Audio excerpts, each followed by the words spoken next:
Finally, here's one smartwatch with true Android. This is the No.1 D5, which is the successor of No.1 D3. Well, actually, it is more than a successor because this is a huge leap forward compared to the older models. I remember back in November, some major Android Wear manufacturer had announced cellular support for their future Android Wear. So far, no news on this would-be next-gen Android Wear. So it looks like the No.1 D5 had gotten ahead because it also had a 3G-enabled version available. So here, I've been wearing this watch for 2 days now, and I'm genuinely happy to see the efforts put into this product. To sum it up, No.1 ends the year well with the standout wearable device, thus it has made it into my last video for 2015. So sit back, relax, this is gonna be a short ride. Now I can't say that this is a handsome looking watch as I just did the Mediatek F68 last week, but build quality seems very legit, everything looks pretty solid from the outside. On the back cover, you will find out the details are well taken care of. The speaker outlet is placed on a small concave, so the sound won't get blocked. I was tempted to get the back cover open, but was kind of afraid that I would compromise the water resistance, so sorry guys, I can't go all the way through on this. The straps are very rigid, and the leather doesn't seem to go quite well with the circular dial, so this is the thing that I like the least about this watch. Not only does it affect wearing comfort, but it also fails from an aesthetic point of view. Honestly, the touchscreen didn't perform as expected. Menu input of text is painful enough, and yet the simple swipe gesture can go haywire sometimes. Now, let's hope that's just an individual case with this sample. And me, I wasn't lucky enough to get the vocal command working since the blockage of Google servers remains strong these days, so that left me no choice but to do the input the hard way. And trust me, you do not want to do manual text input on this one. Outdoor visibility is acceptable. Maybe on camera it seems a little dim, but for my own naked eyes it is visible enough during the day. I really like the UI of the pedometer's very intuitive interface that shows your activities around the clock. Plus you have the interval pedometers which focus on a given duration for your exercise. On top of all this, this function can track your activity records up to 7 days, so this is pretty amazing. The step counting results differ significantly from the new Mi Band. Before this little test, all personal info is correctly put in, so no loose end on that side. Anyway, this is just one and quick simplistic test results. Not much to say about the heart rate sensor as the reading is very close to the Mi Band, but still the test is simplistic, thus cannot be taken as an absolute reference. To me, the heart rate sensor is definitely reliable. Maybe I should have tested the pedometer some more to get more results. And talking about its Bluetooth, it really lives up to my expectation. I tried pairing it with my Bluetooth headset right here and went jogging for a bit.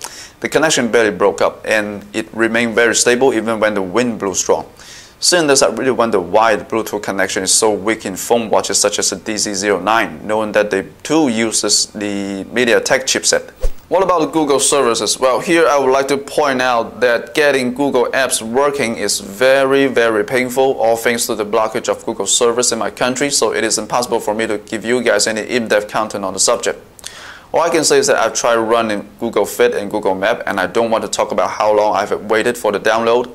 They both seem to be working regardless of the poor service connection. You know, I have reviewed a lot of Mediatek smartphones back in the days, and GPS seems to be one of the biggest count of these devices. And in case of this No.1 D5, things seems to have changed for the better. I'm not sure if the GPS have already finished its first location fix before it was passed on to me, but in apps such as the Google Map, I can get very fast results. Now moving on to the battery, you cannot expect much from it because this is a fully loaded Android Wear with only a 450 mAh battery. So from my experience, the first full charge had lasted up to 1 day and a few more hours. The Bluetooth had always been on during the day, and the Wi-Fi standby also took up a considerable amount of time, which was about 5 to 6 hours.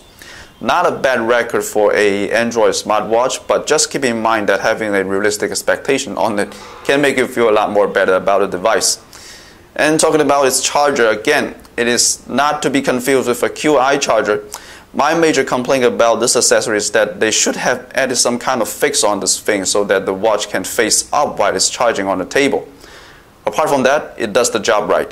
And talking about its dedicated app, it's kind of tricky to find the download link for it because you have to dig a little deeper into the app menu. And once you get into the watch helper options, you will find the tiny QR code at the bottom of it.